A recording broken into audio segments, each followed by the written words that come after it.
Hello, everyone, and welcome to ML Done. So I'm really excited about today's interview because it is the first video of the video series Machine Learning Unplugged. And today we're going to talk about one of the most exciting applications of machine learning, believe it or not, in space.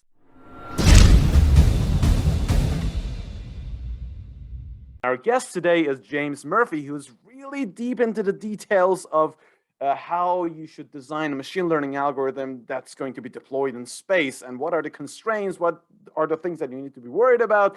So without further ado, let me just welcome our guest, James Murphy. Welcome, James. Thank you very much for being with us today. Hi, Myriad. Thanks for having me. It's exciting to talk about this stuff. Yeah, great. I can't wait to start the talk. So let's just get started without further ado, shall we? So please tell us a little bit about yourself. So I'm James Murphy. I'm doing an industry-based PhD. And what that means is I'm working both in a company and studying to do a PhD. So I work in a company in Dublin called Railtra Space Systems Technology, and we essentially make space-based electronics. So one of the things that my company wants to research is the application of machine learning in space for the likes of anomaly detection specifically. What that means is you're very restricted in the hardware that you can put into space. Space has a lot of restrictions. The environment isn't great. There's vibration, there's radiation, there's thermal problems because you're in a vacuum. So you're very limited on the hardware that you can put up there. Not only are you limited by the environment, you're limited by the vehicle to get there and stay there. So your mass limited, your weight limited, your size limited. So you have to really think about what hardware you're going to be able to use to run your models, whatever they may be. So I'm working on that essentially. So my research is about trying to get good anomaly detection models and deploy them on this very restricted hardware. And it's a very nuanced area of machine learning, I guess. It's constrained programming.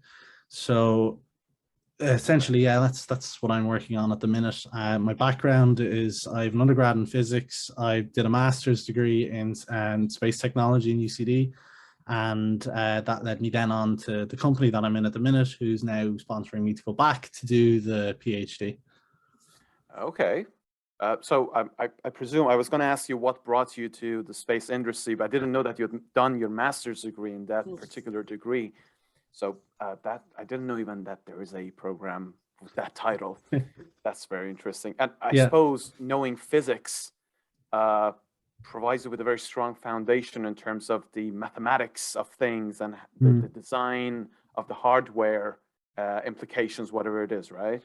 Yeah, so my experience is, in general, physicists are quite good all-rounders when they're in an engineering team. They're not particularly amazing at any one thing, but, you know, a physicist can go do some engineering and can go do some programming at the same time, whereas you mightn't get the same leeway with more specialized professions.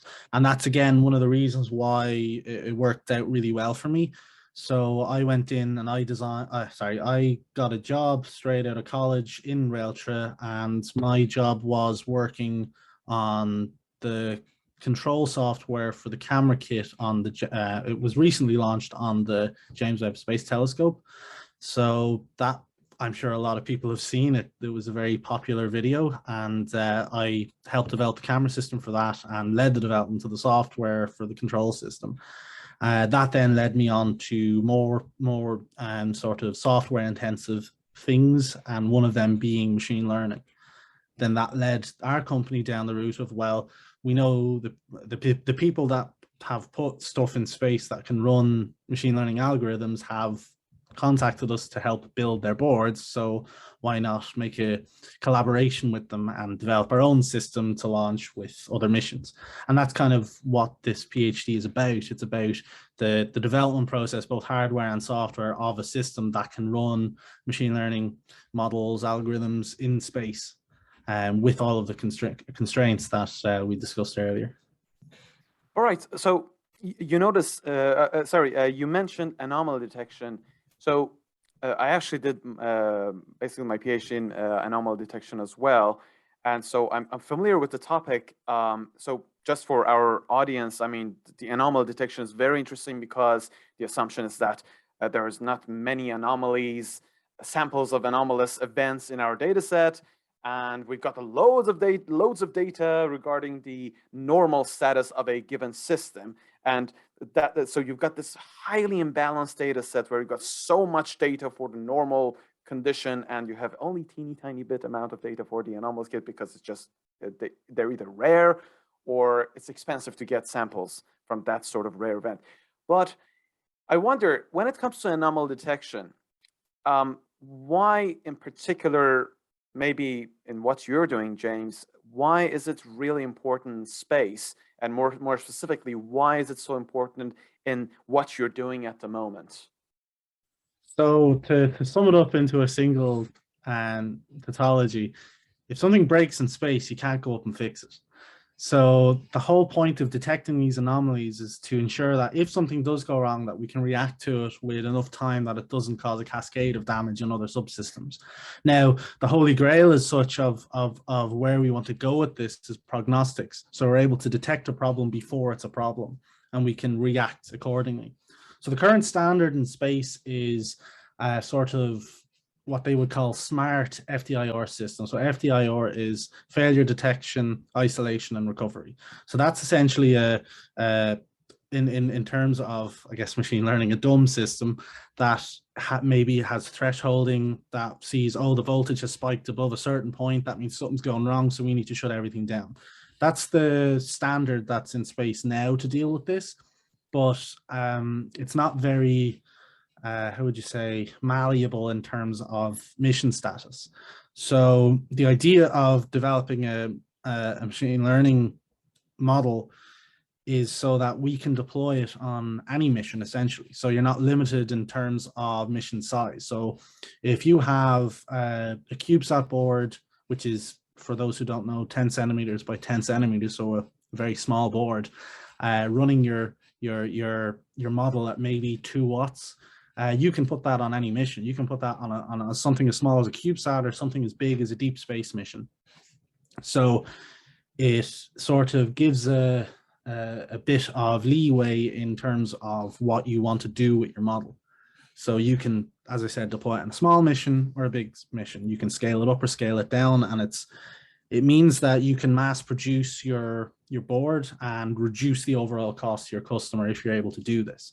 And like I said, the next stage after that is going potentially down the route of online learning, so that you can have your model change as the mission changes. Because if you're on a deep space mission, you could be 10, 15 years in space, even 30 if you look at the Hubble Space Telescope. So the mission's going to age, which means your telemetry is going to change.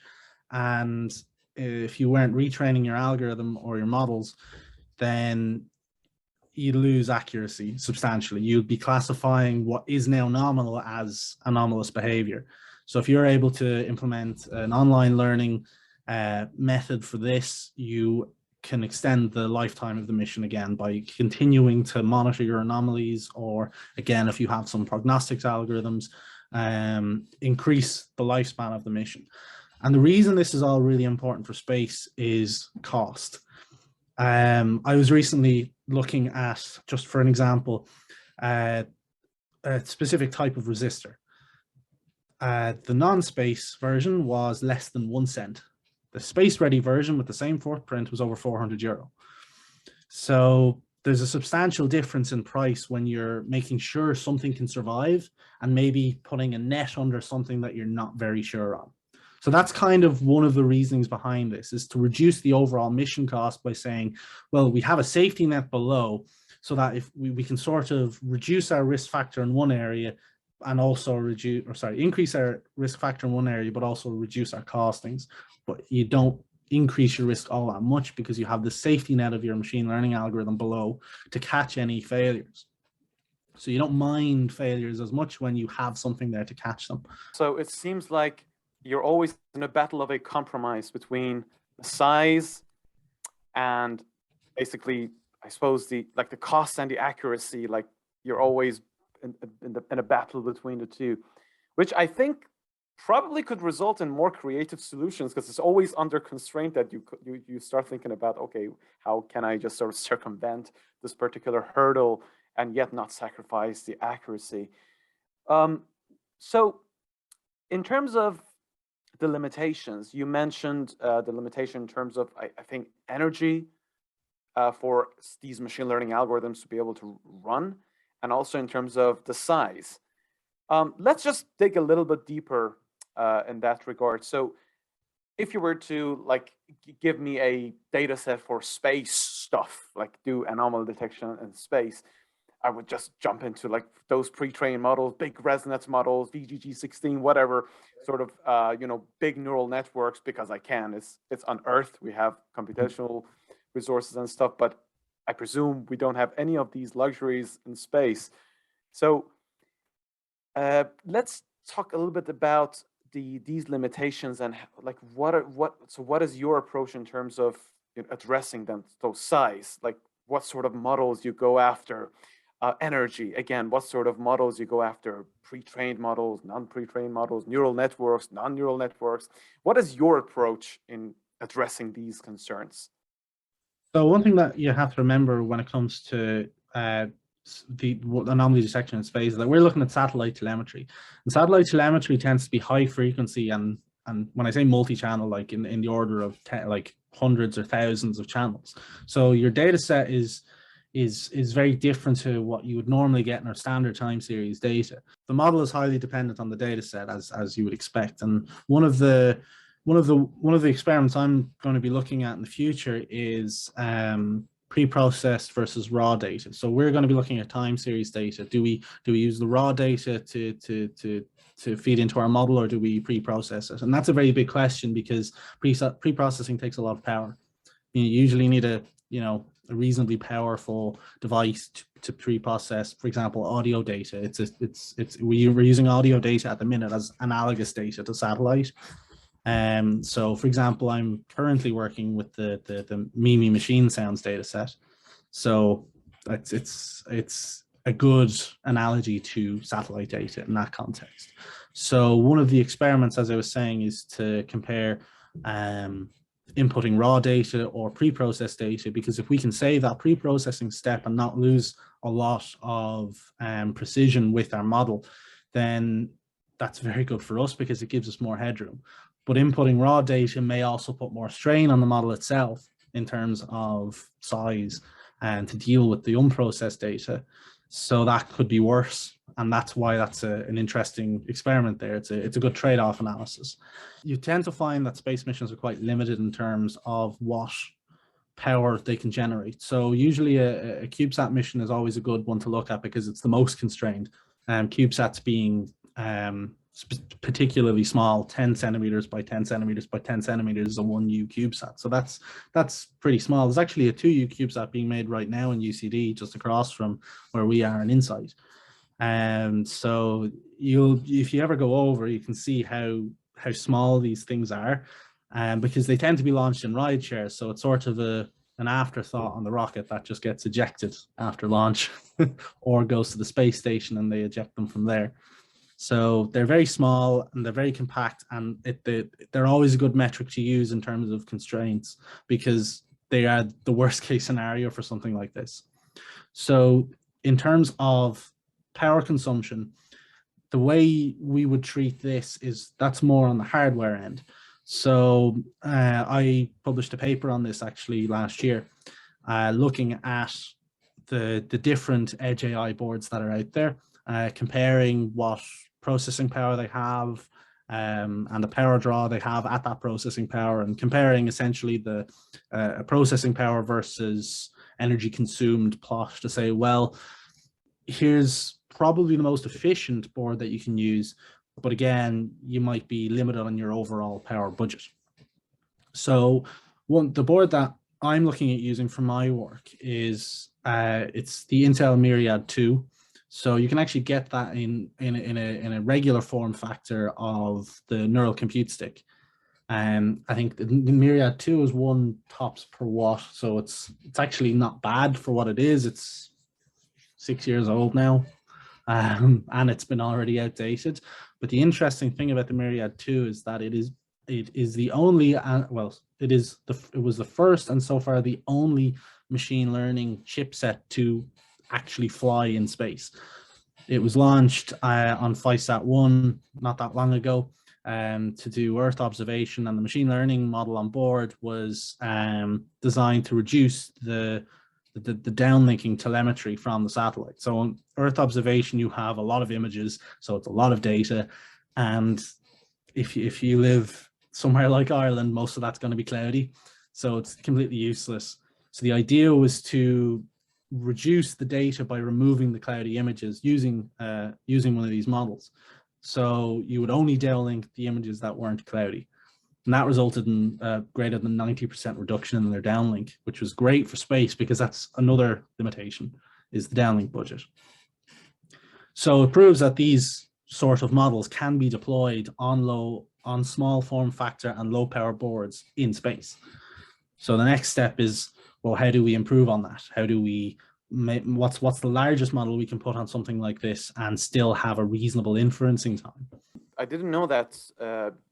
So it was an option to actually send data like to Earth. Like, okay, here's a batch of data that we have processed. We've removed the clouds, or maybe these images have clouds. I'm not going to send them.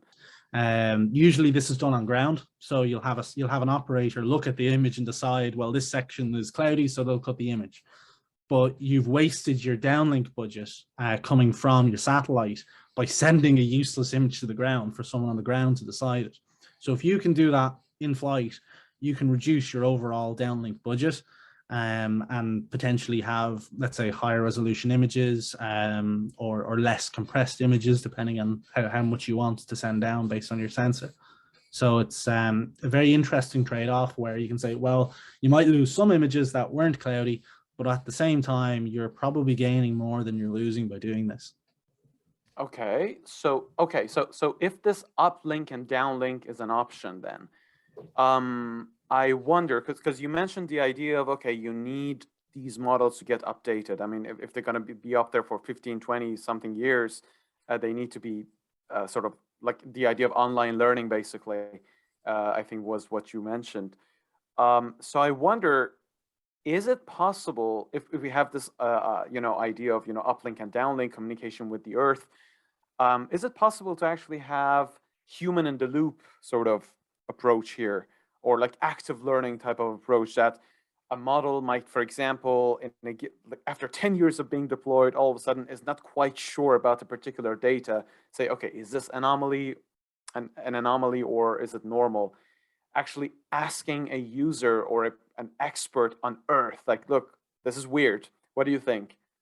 And maybe that user actually labeling the image with the correct label and sending it back to the space maybe would actually help a lot in terms of the model getting updated accordingly so that they could actually make the correct prediction for the new samples that might have a similar pattern.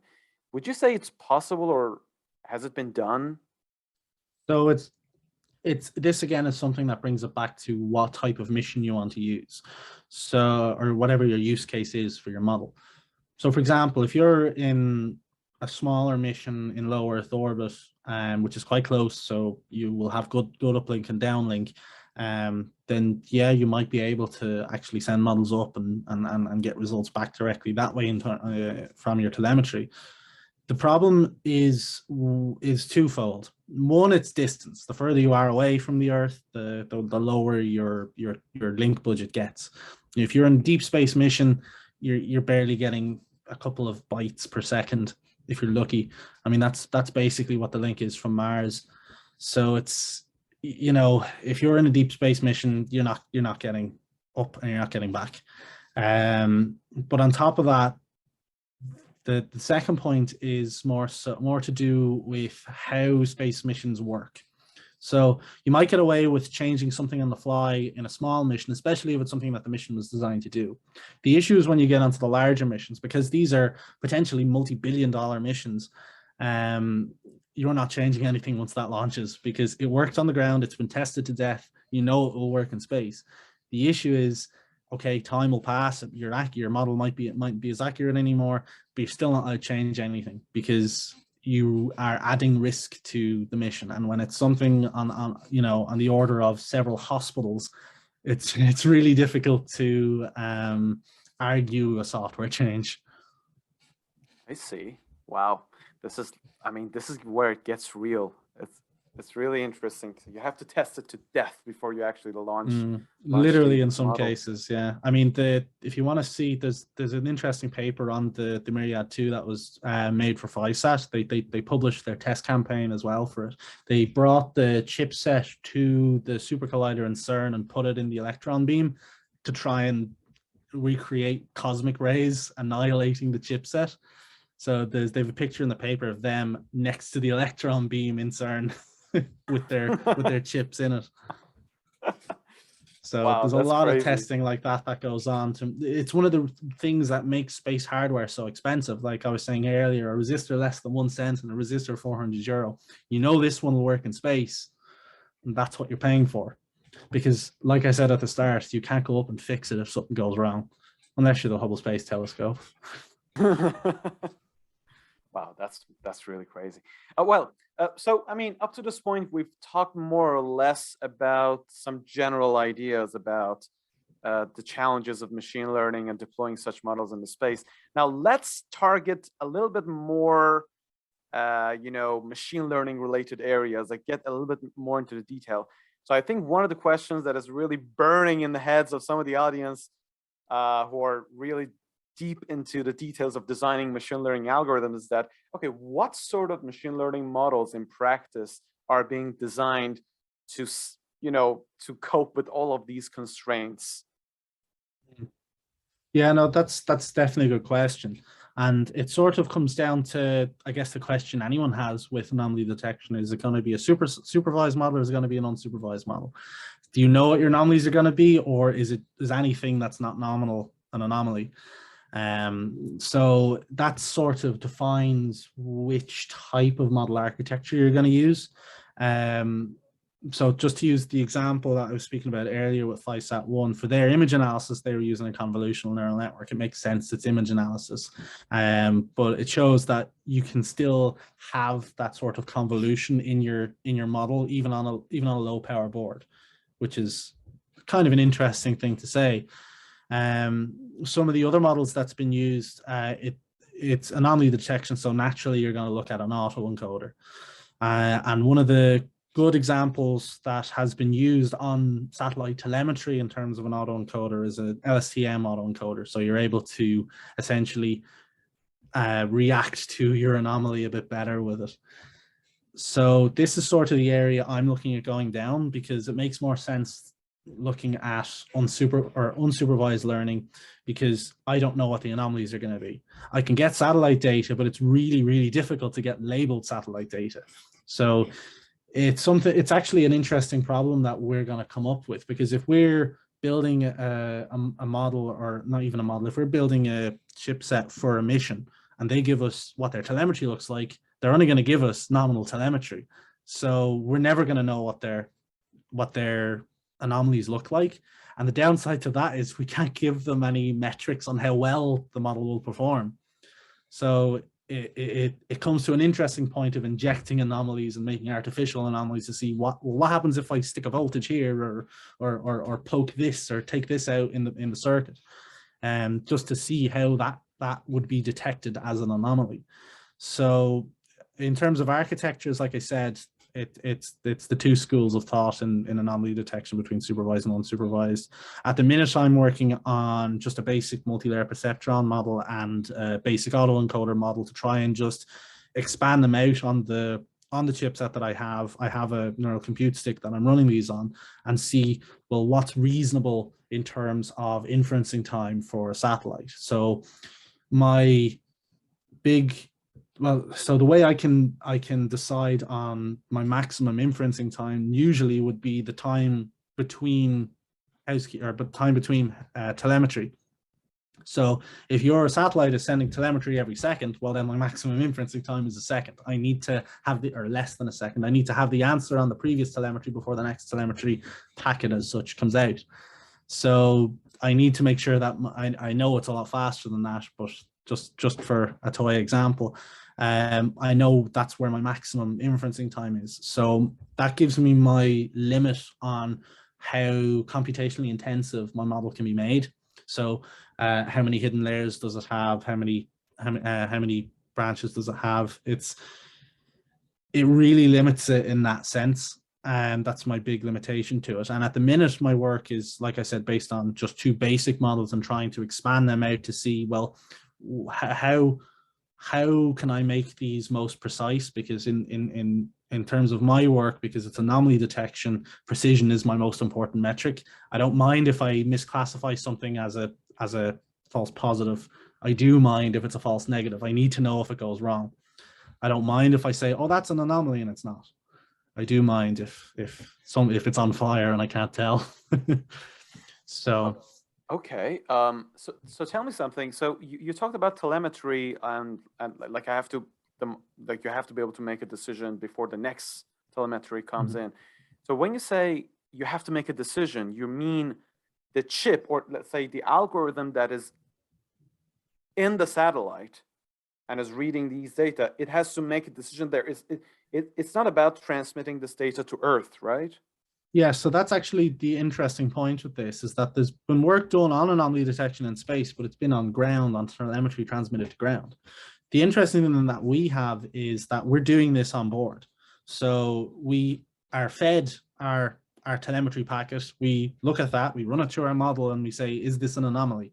If it is, it gets flagged, and there will always be a human in the loop in terms of a satellite. There'll be a satellite operator on ground, and we say, hey, have you seen this? Did you see this? Because they also look at the telemetry and they can manually label anomalies. So they can look at it and go, yes, that's an anomaly, or no, it's not.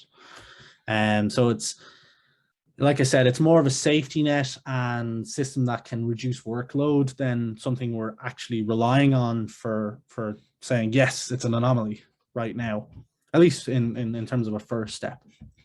So I suppose then the necessity to be able to actually pass a judgment about the telemetry at time t, I think it's because you can't just keep storing them in a buffer, because even you don't have enough buffer, even like everything is limited, right? That's the main reason. Yeah. Okay, got it.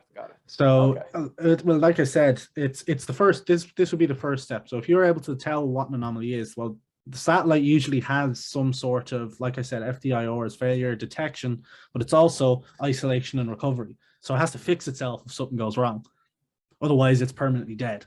So if you're able to detect an anomaly and tell the satellite, hey, your I don't know, your power supply is inconsistent, so it can turn it off and turn it back on again, something like that. Also, you have to have interpretable model as well. Like this is the reason, this is an anomaly, fix this satellite. That's the interesting thing with the large number of channels, because those channels are usually different things on board that are giving you telemetry. So like I said, if you've got a power supply that's starting to look like it's going to explode, probably turn that off and wait for a satellite operator to come back, look at the data and say, yeah, that was bad, or no, it's fine, turn it back on. So all right, that's very interesting. Okay, so I mean, I wonder if you have some estimation about, so you said you're working on at the moment like standard MLPs and autoencoders.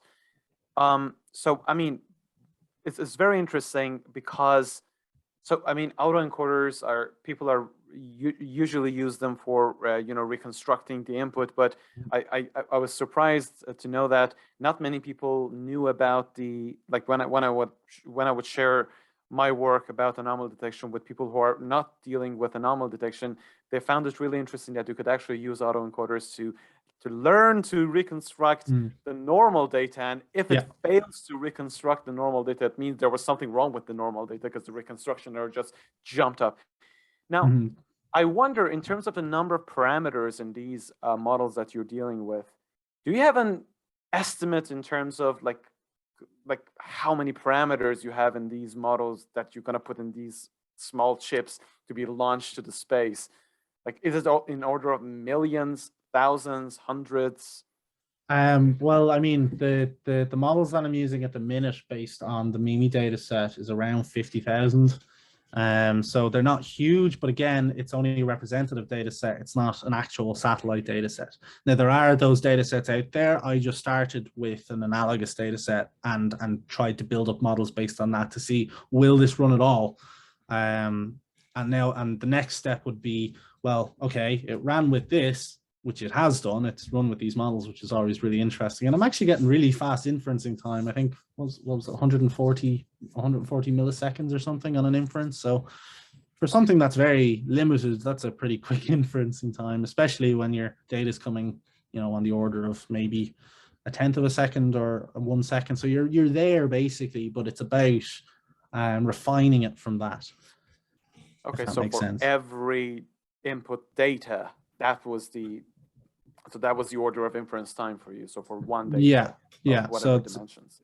But it's interesting in the sense that I was comparing it just to the CPU on my MacBook that I was running. It was actually about 15 times faster on the MacBook than the little small chipset.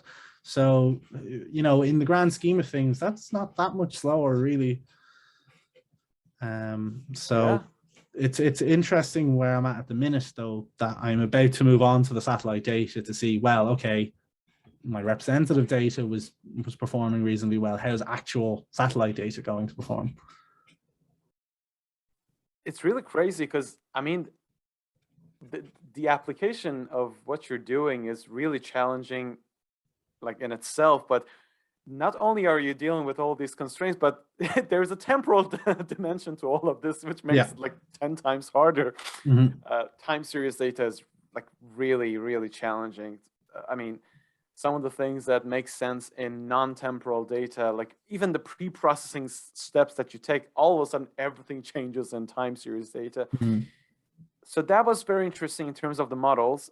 Now, I'm curious, what sort of programming languages should a machine learning expert learn to be able to code these things up to be employed by these, to be put on these small chips? Funnily enough, the neural compute sticks all run TensorFlow and PyTorch, so Python. Really? Yeah, they have is it a specific version of Python? No, like, for space? Well, so it's not a specific version of Python for space. They just have their software is limited to Python 3.7, so it'll only work with Python 3.7. But working any subversions of 3.7, and I think I can't remember which version of TensorFlow and PyTorch, but it's definitely TensorFlow 2 anyway.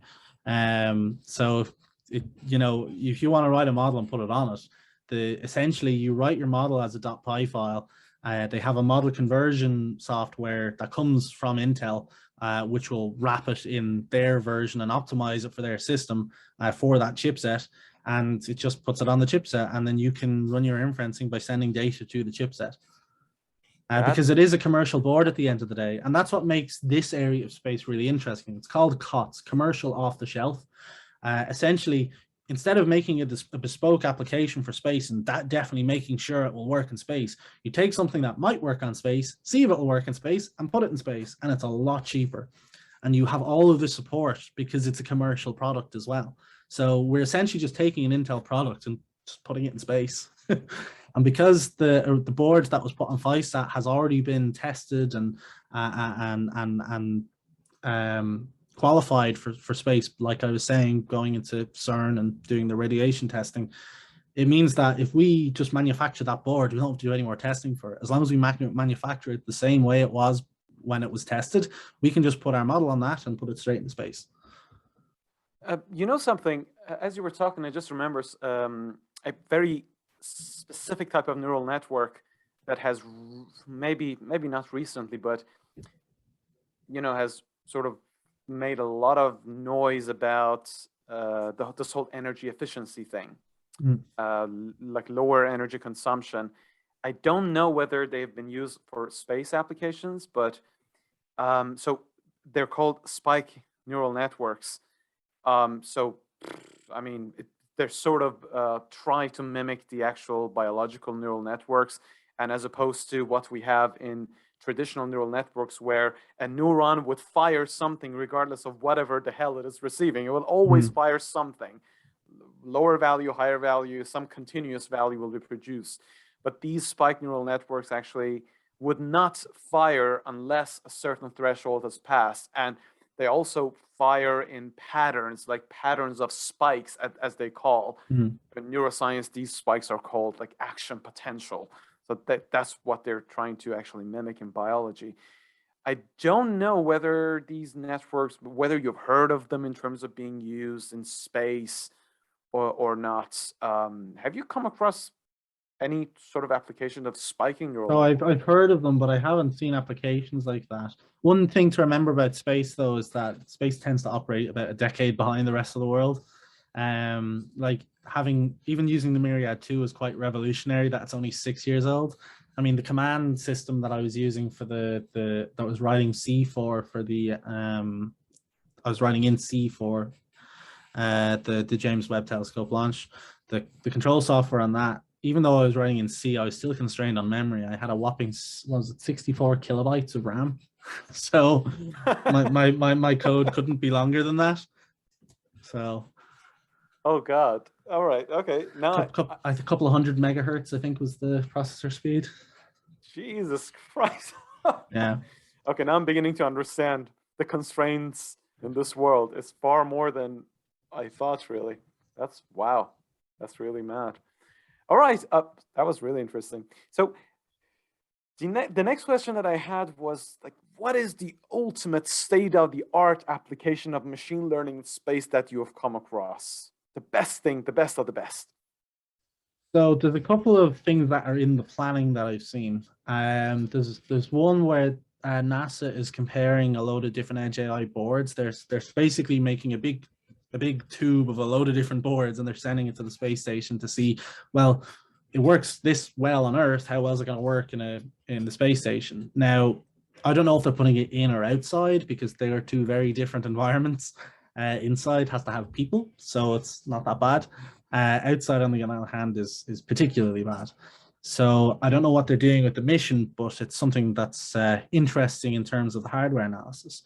Other applications, there's a lot of there's a lot of military applications that are being looked at now by U.S. defense companies in terms of, you know, object recognition on Earth observation satellites. So if you're able to fly over an enemy country and say, well, I can tell you exactly how many planes they have on the runway right now, that's a really important thing for a military to know. So there's object detection as well. That's interesting. I mean, that's what FISAT was. It was to prove that object detection could be done in orbit, the object just being clouds. So there's those applications that are being used.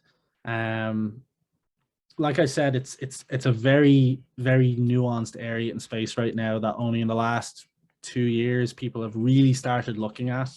Is because a lot up until now it was fine to deploy these sort of things on ground because the data that will go through your system wasn't really overrunning your link budget, so the budget that you have, your data budget between the satellite and ground.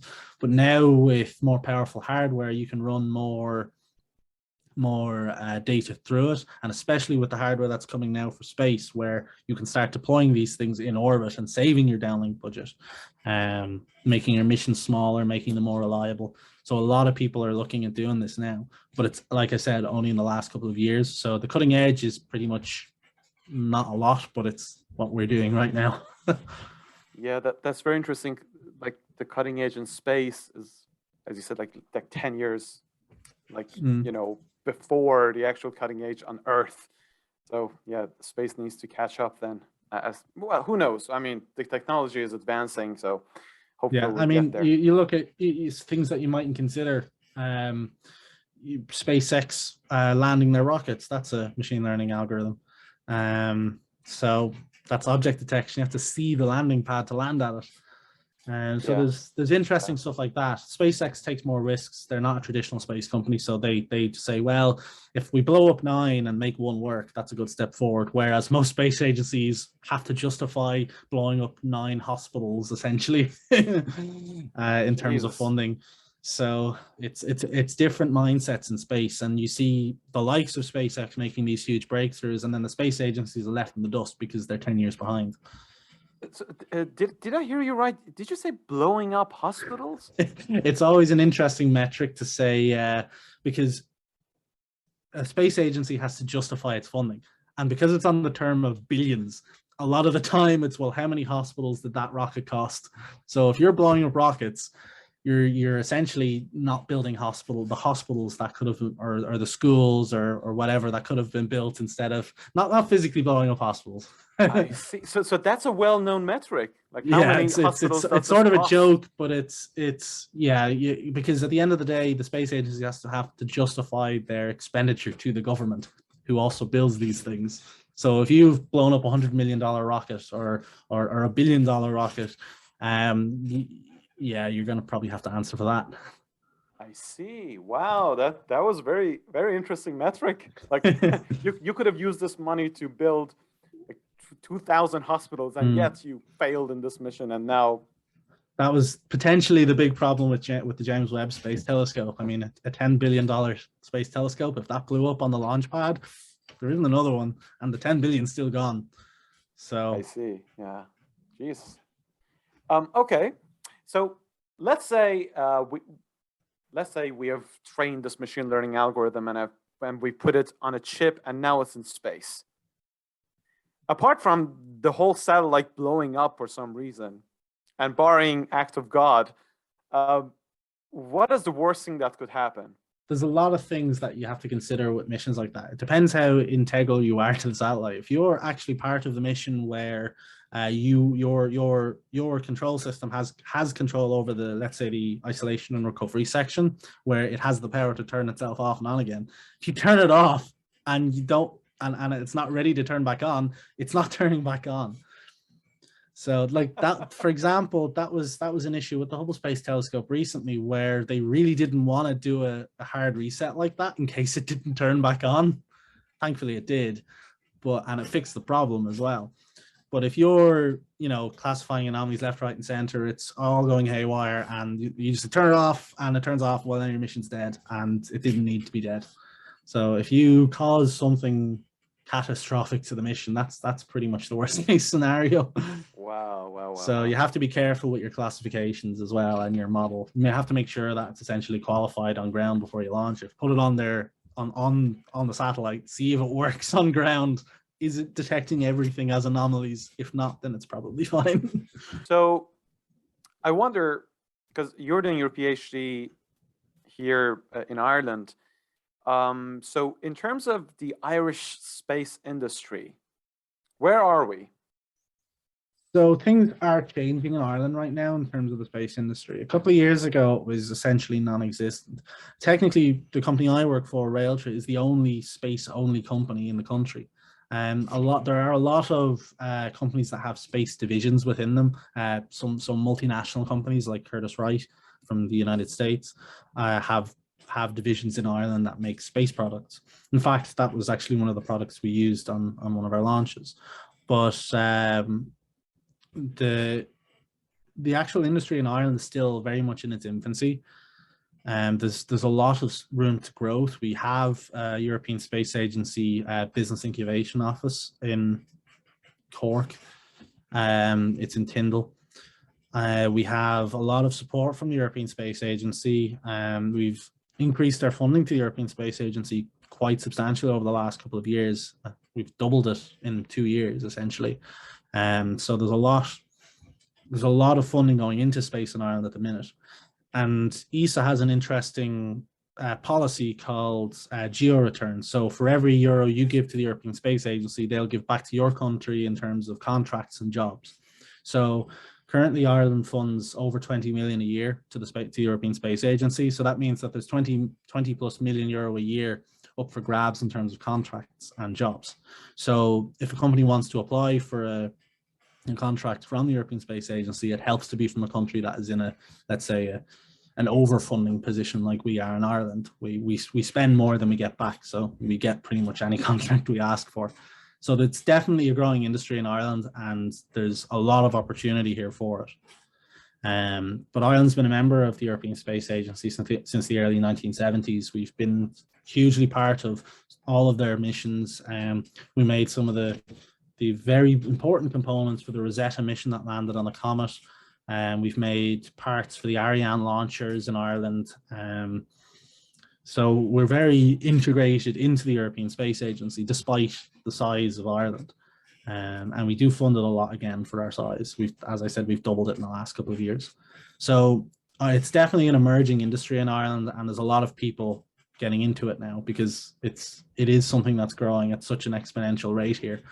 You look Mhm. at UCD is building Ireland's first satellite, for example, Ireland's first 100% owned satellite. So it's a non mission. It's actually run by Enterprise Ireland.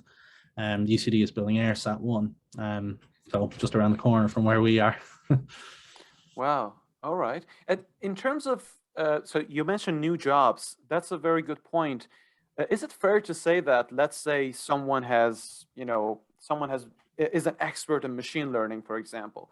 Is it fair to say that the ability to develop algorithms and models for space applications could be a very niche type of expertise that someone could put it on their resume that, look, not only am I an expert in machine learning, but also I know how to deal with space applications, and this is a very niche area that would give me an advantage over someone who knows machine learning but hasn't worked in that particular area. Could this be a valuable addition to someone's resume to be able to actually apply for a position for space applications of machine learning? Would it be really strong? I mean, potentially, yes, because you have all of the constraints that I was telling you about earlier. You know, you're essentially making your models now in a very constrained way. So you have to really think about where you're going to put your resources because you are very limited on that. So it adds a sort of additional dimension to how you would normally write a model, because normally you're not thinking about, well, will this take too long to inference? Will this run on the hardware that I have available? So it's adding this extra dimension to how you make your models normally. And I think that's a very interesting thing to have, because when you're given the ability to make that model without these constraints, you're going to make it to a much higher standard because you're used to doing that. Now, tell me something. As we were talking about all these limitations, I think a very silly question came to my mind. Now, imagine, I mean, a satellite orbiting around the Earth. Now, this is going to be probably a very silly question, but I mean, as this thing is orbiting the Earth, there could be a time, I think there will be a time that it would fall under the shadow of the Earth. And like in that period of time, it wouldn't see, I think, any sun, like it wouldn't absorb any solar energy. That's It, why they have batteries, yeah. yeah, it They have, happens, right? yeah, it does happen. So it depends on the orbits. But if you're in a low Earth orbit where a lot of the CubeSats are, you will be in night. I think I can never remember the exact amount of time for an orbit, but it's around 2 hours. So you're going to spend a good chunk of that in the dark. Um, so That's you fascinating. have a lot of batteries on board to make sure that your satellite can keep running in the dark. And it's All right. actually an interesting point, because a lot of satellites that are very constrained on their power budgets have to turn off certain systems when they go into the dark because they're unable to power them just on battery. So if you're on a very constrained mission that way, you may have to turn your models off while you're in the dark zone. That's crazy. I mean, imagine if the system like automatically was smart enough to turn it off and then for some reason couldn't turn it back on. That's always the risk when you turn something off. Yeah. Oh my God, that's mad. That's really I mad. mean, there's a lot of nuances in orbits as well. Like there's areas in particular orbits that are really bad at radiation. If you go into the Van Allen belts, radiation belts between here and the moon, you have the South Atlantic anomaly over basically Venezuela, where everything has to turn off if it's going through, or otherwise it'll fry itself. And it's just an anomaly in our atmosphere that causes it. But it means if you're going through that specific part, like just off the coast of Venezuela, you will fry your satellite. So there's interesting things like that you have to take into consideration when you're both building the hardware and developing your mission, whatever that may be. And I mean, that's just on orbits around Earth. If you're on deep space missions, it gets even wilder, because you have to survive outside the protective layers of the Earth's magnetosphere. So you're getting a lot of solar radiation as well as all of the cosmic radiation. So your Uh, system has a lot to deal with as well as running. So it's a big job. Tell me something. Would it make a difference if, like, the warmth? like if it's like deep in space, like far away from the sun, or if it's closer to the sun. Would the warmth play any factor in there in terms of the design and I don't know, like whatever? Yes, so that's also something that comes into play in terms of restrictions is the thermal abilities of your system. So, you know, there's more than a 200-degree difference between the side facing the sun and the side facing the dark. You're essentially freezing and boiling at the same time. So yeah, your satellite has to be able to sort of equalize its temperature. And if you're running a really hot component on board, that can also be a problem. Because if you're on the side that's getting all the heat, it's not going to equalize quite as well. So there's a lot of interesting constraints again that come into your design process. That was a beautiful way of putting it. You're boiling and freezing at the same time. I mean, the things that these people have to, like the hardware designers especially, they have to consider to make sure that these boards will survive all of these extreme conditions. All right. So next question that I have is, where do you see the future of ML, machine learning, in space systems?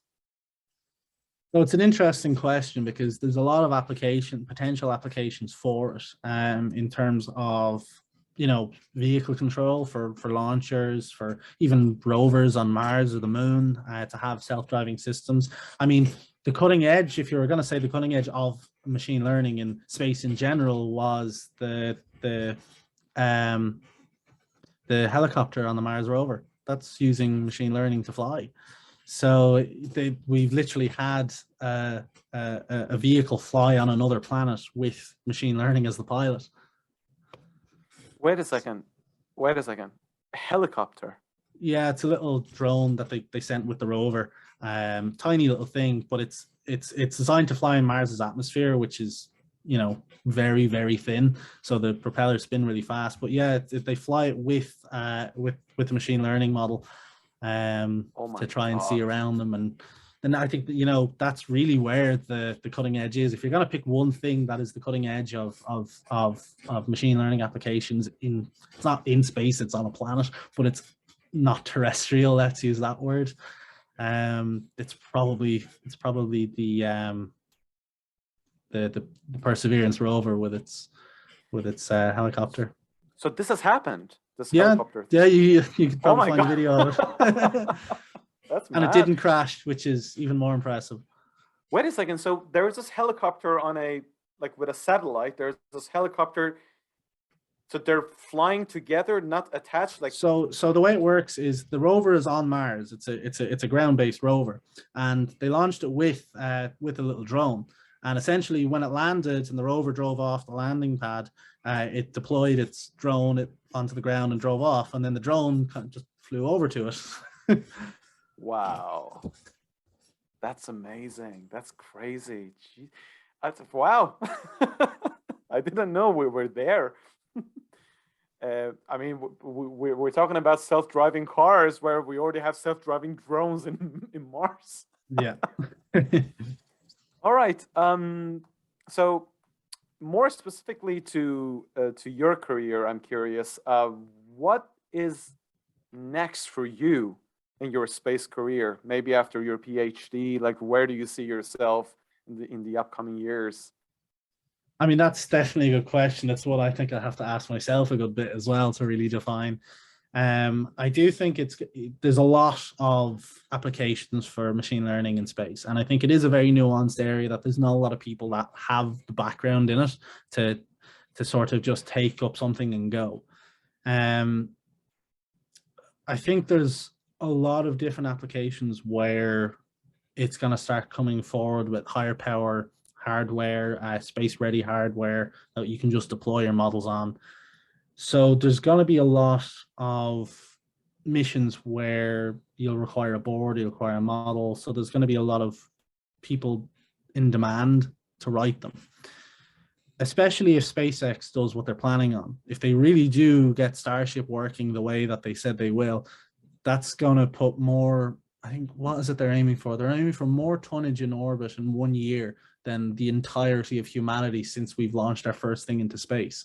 So if they actually do that, that really changes the game in terms of what we can do with machine learning in space or in space in general, because it doesn't matter if it fails then because it costs you a bag of crisps. The expensive part is the rocket, and that made everything else really expensive. And if you remove that, well, everything comes down in price, and suddenly everyone has better access to space. I see. I mean, after this conversation, I'm realizing that maybe it's not a bad idea, if we already don't have it, to have a very specific branch of machine learning as a course or as a degree, something like, I don't know, constrained machine learning or something like that, because there's so many things involved that people need to be aware of if they're interested in applications such as space applications with all these constraints. I mean, it's not just space where you'll have your constraints. You might be, let's say, doing anomaly detection on ground machines, and you're limited in the sense that, well, you might need your board as part of the machine, so you'll need to use an edge AI board, and that constrains you both physically in terms of space and power draw. So it's not just space where this is. You can have it in aerospace as well. So aircraft would have the same things if you wanted your models on aircraft for image detection, anomaly detection, whatever you want to use them for. You're going to have small footprint boards that are going to be limited, much like space. So all right. It's kind of it's one of the reasons they say aerospace, because a lot of the time you can reuse the hardware. Okay. Because they tend to have the same limitations. I see. All right. And the last question. I remember we were having a conversation a few weeks ago, and I'm a little bit hazy on it, but I think it went somewhere along the lines of the outcome of what you're working on right now will be soon launched into the space and will be orbiting the Earth. Like a part of you will be in space orbiting the Earth. I mean, that's sort of the goal, is that, I developed this model on specific hardware. There are pathways to get that into space, and potentially within the timeframes of the PhD.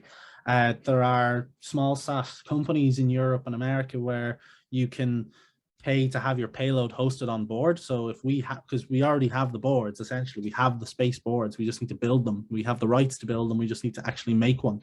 And that's the short part. The long part is the test process. And we don't have to do that because it's already flown and gone through its testing.